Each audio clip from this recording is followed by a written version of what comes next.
Welcome back to In the Spotlight. I am Clay Loney. This is episode number 2. We're getting this thing rolling. As I mentioned in the very first one, this is an opportunity for me to come to you in a different way, to tell stories that can breathe. We'll take more time to do that, 30 minutes. Sometimes we'll take a full hour to really dive into issues, explore companies and their products in Oklahoma and well beyond, and really to profile the people who come into our lives. You may see them on the news in little bits and pieces. We'll let them really talk and we'll hear what they're doing to try to make our world a little bit better for all of us. So episode number 2 picks up where we left off with episode number 1 with a Republican candidate for governor in Oklahoma, Dr. Mark Sherwood.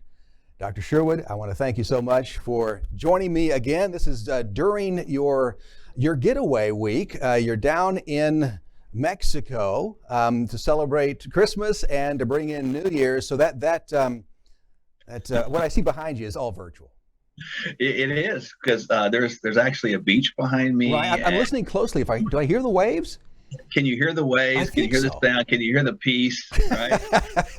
Can you feel the sunshine? How nice to get down there. I mean, in the midst of, come on, you announced you're running for governor in September. I'm sure it's been a whirlwind since then. This has got to be a good getaway for you to de-stress a little bit.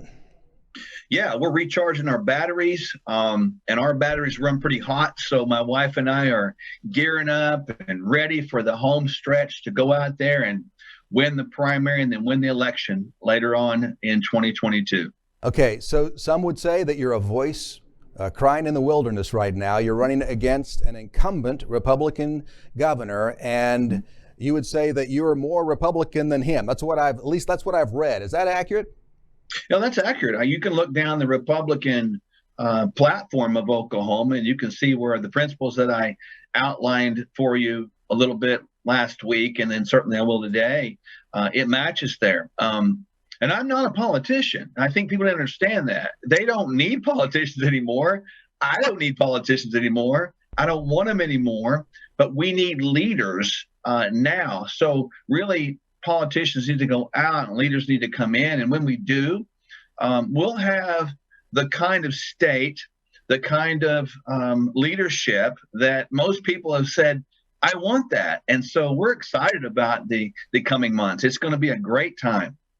You have not shied away from the issues that really could divide people. You can tell where people stand. It's not a gray area. You're either for it or against it. Abortion is one of those. You've come out and said, I am strongly against that. What gives you that passion? So, I know the camps out there, there's pro-life, there's pro-choice, and the pro-choice, for people that just want to know what that is, it's like the woman's right, women's body, women do what she wants to do. The pro-life will sort of say, well, wait a minute, abortion is not okay except under these circumstances. But in both cases, abortions still happen.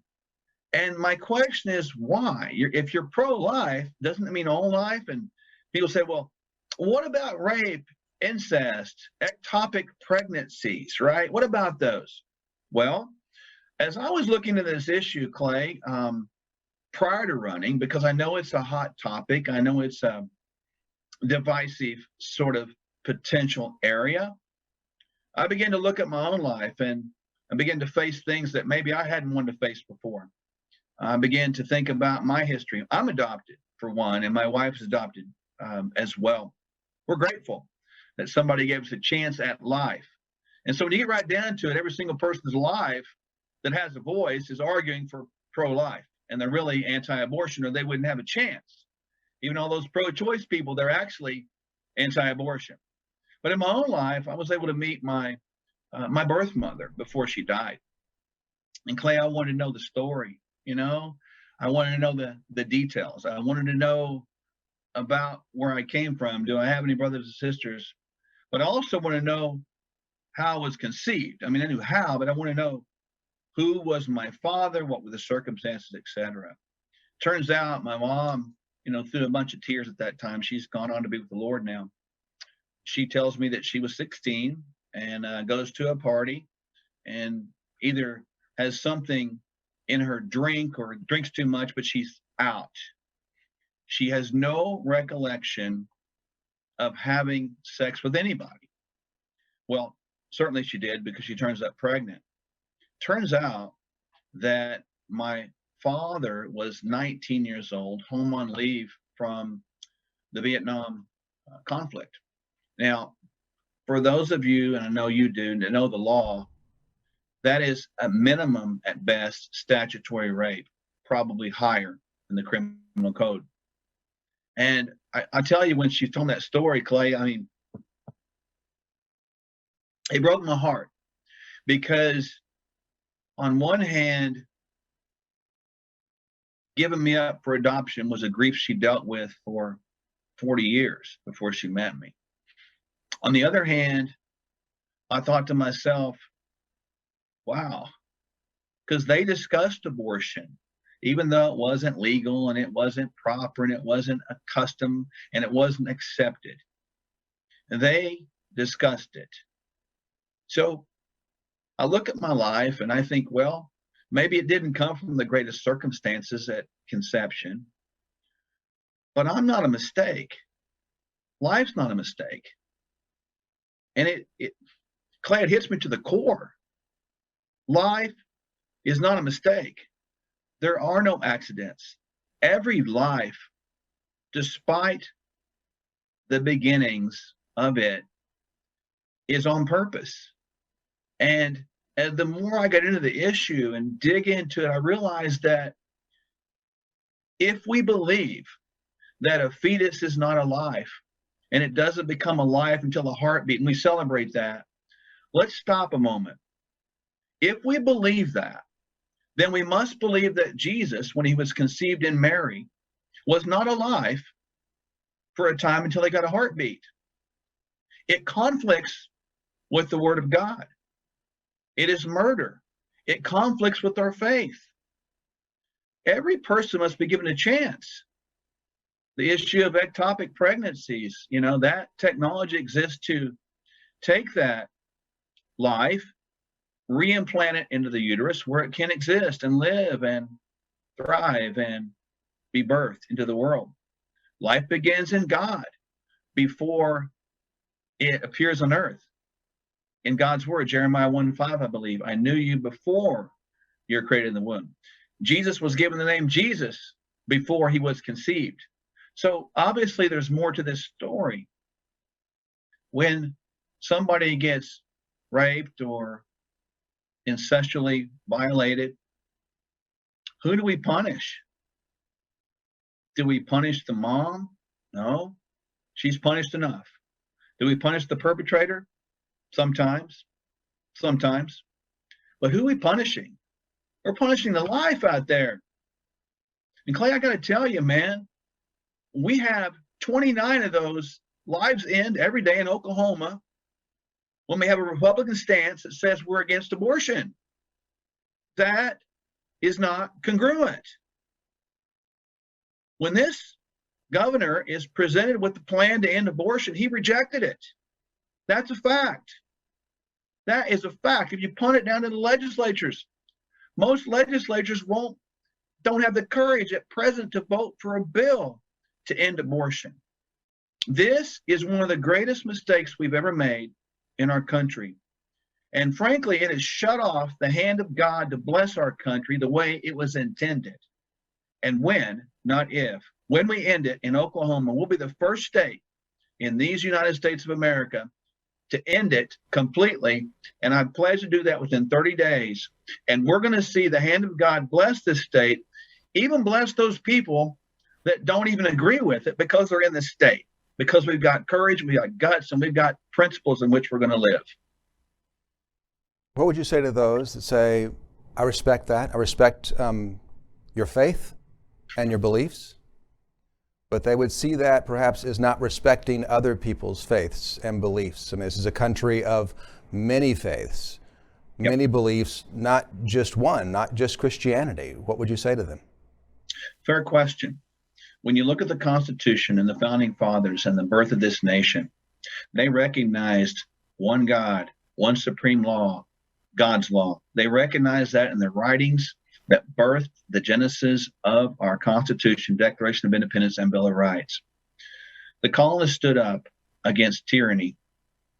Now, when we look at this idea of this faith issue as it relates to abortion, every faith you look at, or every religion, I don't claim to practice religion. I claim to have a relationship with God.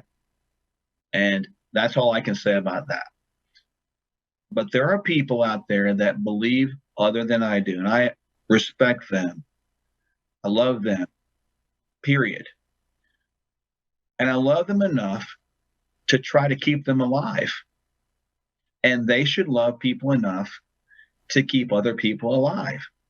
These preborn persons aren't alive. They're people.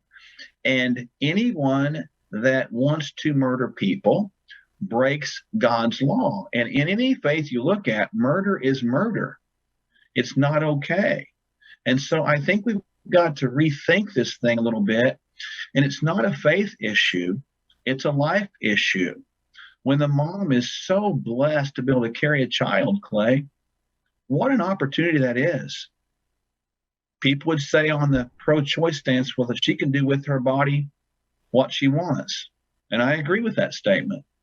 Unfortunately, that doesn't coincide with the body that's in her. That's another body, another life. And no person gives us the right to take another person's life unless it's about self-defense or defense of our country, sadly. Now, as you know, my previous career in law enforcement, I've seen people die right in front of me. I've seen people end their lives right in front of me. And that's one of the hardest things to watch, the breath come out of a man in a cold winter night, 50-degree weather, and you see the carbon dioxide come out, the last breath. That's hard to watch. But I have a unique perspective in valuing life, not just about my own, but others.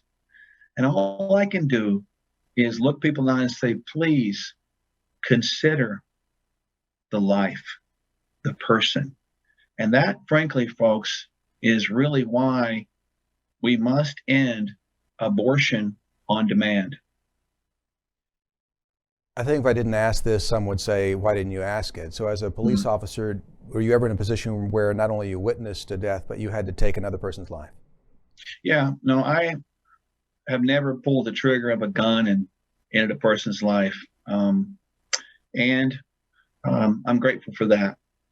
There was a time where I was a sniper on the SWAT team for like 10 years, right? And I remember a time where a lady was sticking her head out of a window of an apartment, second-story apartment right in Tulsa. And I was probably 70 yards away, and this went on along. It was a kind of an armed and barricaded suicidal, but she kept sticking that gun out there and waving it around. And it was one of the most gut-wrenching times of my entire life.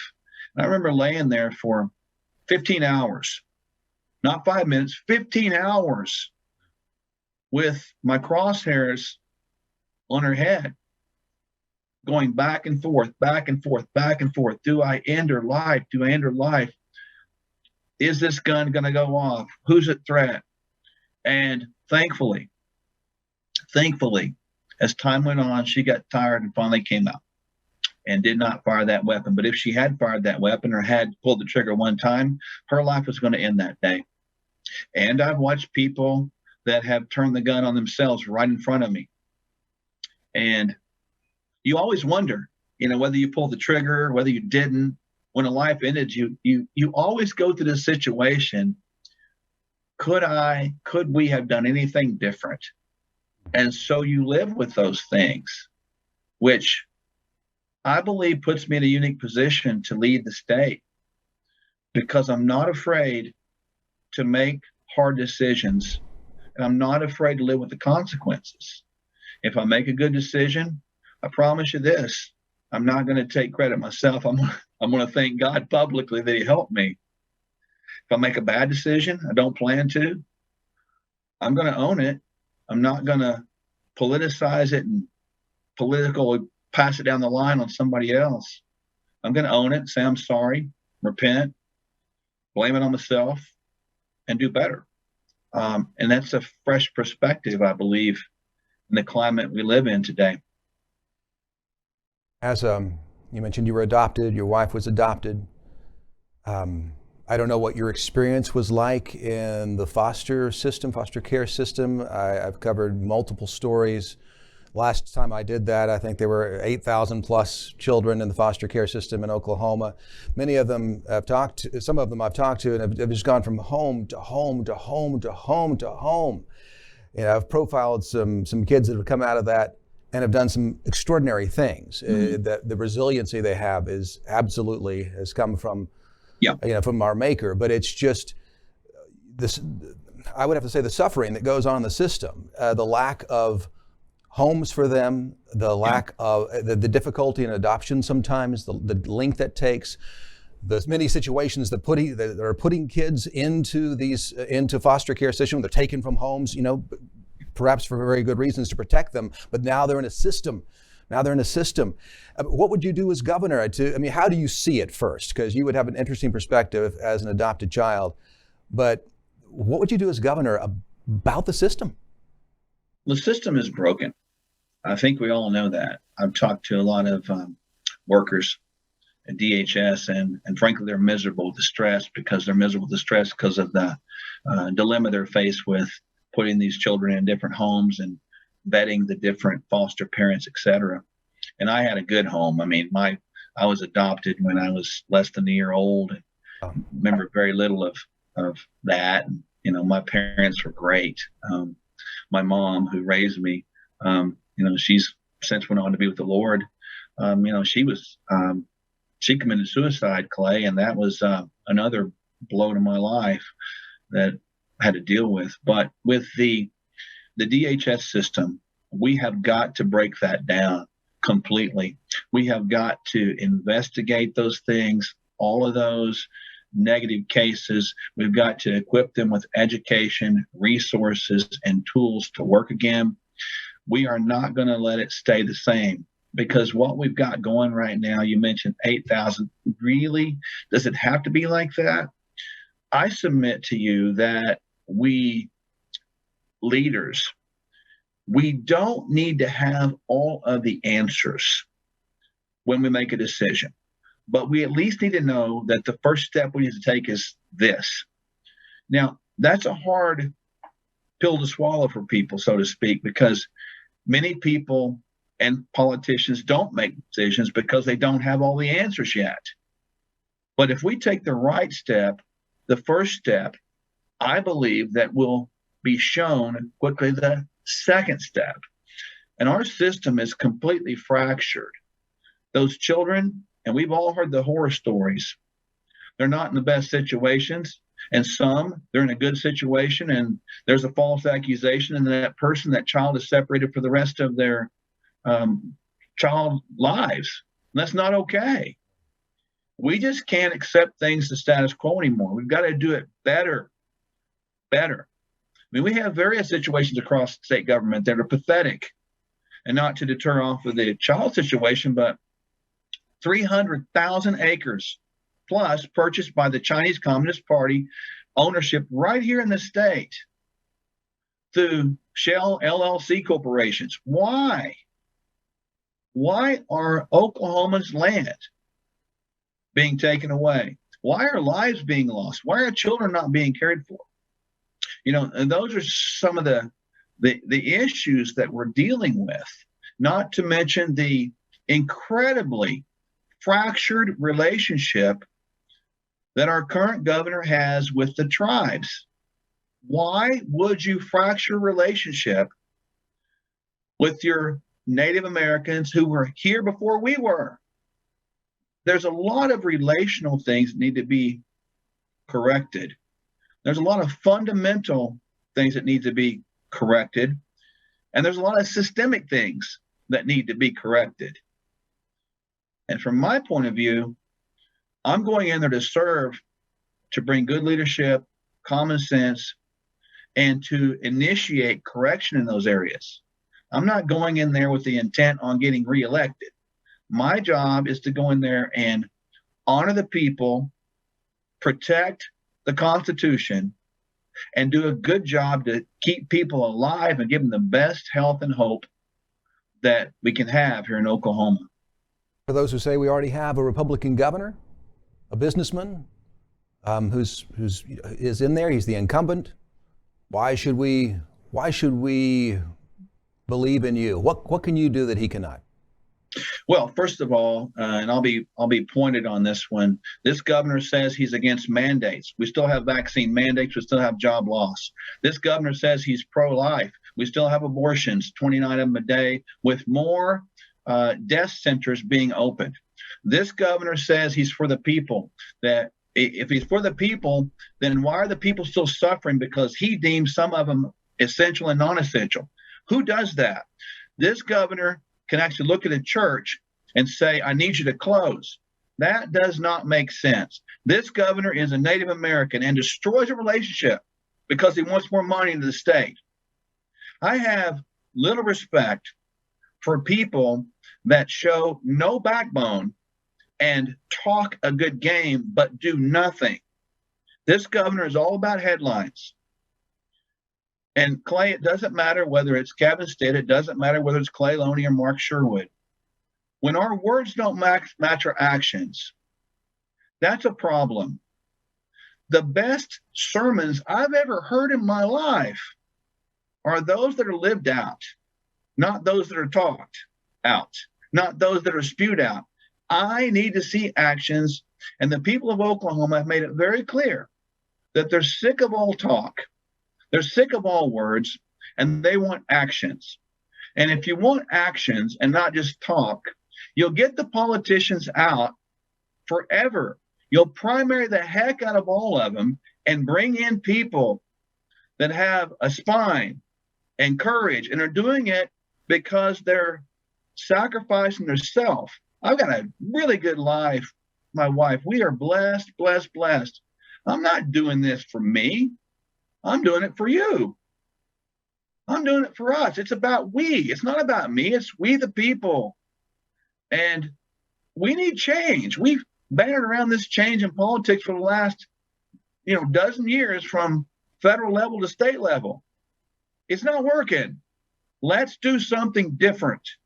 And when we do, we will get different results, and we'll prove Einstein's theory of insanity correct, because we'll get good results for a change.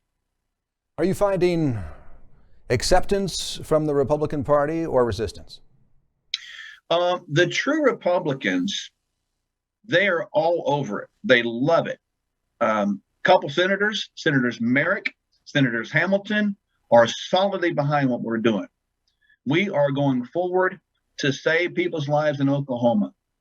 But the rhinos, Republicans in name only, which there are many, all they're doing is trading money. This administration, hello, folks, the Senator Langford, Governor Stitt, they take money from drug companies. They take money from hospitals. They're all about special interest groups, lobbyists. It's not pushing back against federal overreach because they're afraid of operating without the Fed's money. We can be sovereign again. The 10th Amendment is clear. Unless that power has been specifically granted to the federal government, it's retained at the state level. Folks, if we want to save this republic, the only way to do this is to elect governors that honor the Constitution, are not afraid of the federal government. They're not afraid to push back and say, you know what? We don't work for you. You work for us. That needs to be switched. And when it does, we're going to win. Case in point, we know how to do it because marijuana was a federal crime. The states pushed back and said, no, we want to smoke marijuana. Let's make it legal. They pushed back. They passed laws to make it legal, opposing the federal government. Now, that's just one example of what the states can do. When we look at Florida, we look at California, we see diametrically opposing positions from governors. But we see the ability in both to bring about change for the state. Now, do you want to live in California or do you want to live in Florida? How about let's make Oklahoma even better than Florida? Let's make it the #1 state in all categories across these United States. That's a vision that I can see, I can taste, and I want people across the state to experience it with me. And people might say, yeah, I hear that, and I really believe that, but the governor has an operation behind him, has a fundraising machine behind him. Can you actually counter that? Yeah, great question, because the political people that can contact me from the establishment, they know we got a good message and we're a threat to them, because it sort of it derails their cush job with no mandates on them personally. And they don't care about me as a human being. The first question they ask me is, how much money do you have? Frankly, I'm insulted by that, because people shouldn't be elected based upon being a millionaire or better, money hoarders or better.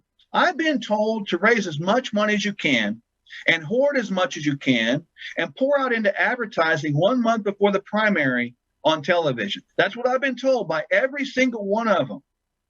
And I'm thinking to myself, well, if I hoard money now, aren't I going to be a hoarder once I get into office? If I operate in greed and trying to drive money more than I'm trying to drive hope and healing into people right now, aren't I going to do that once I get in office? The principles are backwards. Remember, and this is an example, Christianity was shared around the world without the use of money, without the use of social media, without the use of television, and without the use of cell phones. I'm going to trust that people hear the message. They can download our app, Sherwood2022.com. Go there. You can download an app for free. That's how we're communicating with people. And the message has been resounding in people around the state. People want change, Clay, and we're going to stand together. We're going to win. We're going to do our part, and we're going to honor people. And instead of hoarding the money, I want to make sure it stays in Oklahomans' pockets. So we're going to be very efficient with our funds as an exemplary action to maybe change other candidacies and platforms and election sort of strategies, because we need different results. Remember, how you behave now will indicate how you'll behave then. That's a time-tested and true fact. So we're coming up on the new year, 22, a huge year for us. We don't know what Omicron will bring, what other strains of that, new ones that'll develop. Mm-hmm. The ability to travel is iffy right now in some places. That could all change. It seems like such a fluid situation. It's a moving target. Our world is always a moving target. Oklahoma is a moving target, and you have to adjust to it, right? So you can have one set of beliefs going in, one stand. You might learn some new things next month that you don't know now, that might even change some of your views. Are you willing to adapt and change, even go back and say, you know what? That was the reality then. It has changed, and that moves my stance in some things. Of course, in my life, through the various careers of being a professional athlete, a baseball player, and now a naturopathic doctor, soon to be governor, I've had to learn a lot of stuff. And I've also, Clay, had to unlearn a lot of stuff. What you think you know now may not be true, because we've been told it so many times. One thing about me that I think people will really appreciate is I'm willing and always to sit down with those who have opposing viewpoints and discuss, and instead of being on the opposite side of the table, to maybe work to where we can sit on the same side of the table, right? Opposite to same, to try to build unity. Yeah, I have views and I have beliefs. I don't claim to know everything, but I'm on the pursuit to learn. I am a lifetime learner, and those that have known me for the majority of my life would validate that that's true. We have, as human beings, an infinite capacity to both learn and unlearn. I've learned those lessons and will continue to learn. I am pliable and moldable. And of course, as time changed, we've had to adapt to different media. I didn't grow up with computers and cell phones and all that. We've had to learn. And I'm willing to do that, and I'm honored to do that. And I think that's a welcome change in people. in leadership, frankly. So we have a couple more minutes. I'd like to use it. You're now getting rested down in Mexico with family. 22 is a massive year ahead. Yeah. Do you see it as a marathon, or is it just a sprint from beginning to end? Yeah, I think it's probably both. When you're in a race like this and what we're going through, we call it the home stretch. But in reality, Clay, I'm going to continue to be myself. I can't pretend to be anyone else.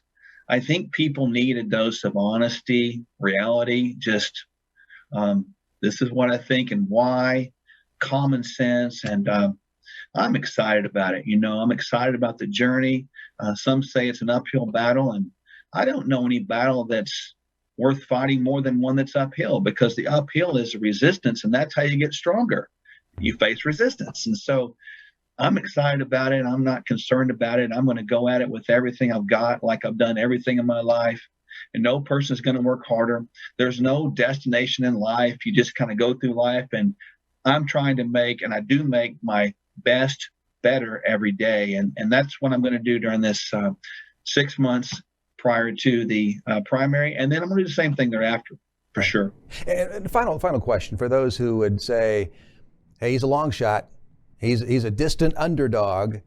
Would you agree with him? And what would you tell him? Sure, I would absolutely agree. When you look at the history of incumbents being in office, how hard is it for an unknown to come out of nowhere and go into this arena? I agree with that assessment, but also remind people there was a gentleman who we've all heard of named Donald Trump, who came out of the business world out of nowhere, and his style and philosophies, his anti-establishment approach was refreshing. It was so refreshing that it showed people what is possible, including myself. So I don't look at things like that are long shot odds as being impossible or why do it. I look at them like, why not? Why can't that be done? And that's frankly how my wife and I have been able to see our clinic grow and build, because we've questioned the status quo. And we need people in office that question the status quo, that look at long shots. I had someone say, you can't stop abortion. Never been done. Well, let's just see about that. Long shots are part of what drives me. And I'm pumped about it. I think I'm being obedient to the core, and my wife is with me all the way. And we're in it to win it, of course. I'm not worried about the odds, because you can't win a race if you don't get in there and run, right? Yeah, and sometimes when the odds are that way, the payoff's bigger, right? Yeah, I guess. Honestly, we're going into this with people in mind. Yeah. It's not about position at all. I want to honor the Oklahomans, honor the Constitution, and our desire is to be the best servant heart, exemplary, humble, full of humility leader that we can be, period. And me, I want to bring glory to my God. That's the bottom line. And I want to live by an example where people say, you know what, I want to be more like that. And when we do that, my wife and I, hey, it's already a win. Dr. Mark Sherwood, a Tulsan Republican candidate for governor in the great state of Oklahoma. Merry Christmas to you. Happy New Year to you. Thank you for joining me for In the Spotlight. And until next time, right? I look forward to being with you again. And listen, have a happy New Year. Stay out of trouble and embrace hope in 2022. We'll leave it right there. God bless you and your family. Take care. Until next time, I'm Clay Loney.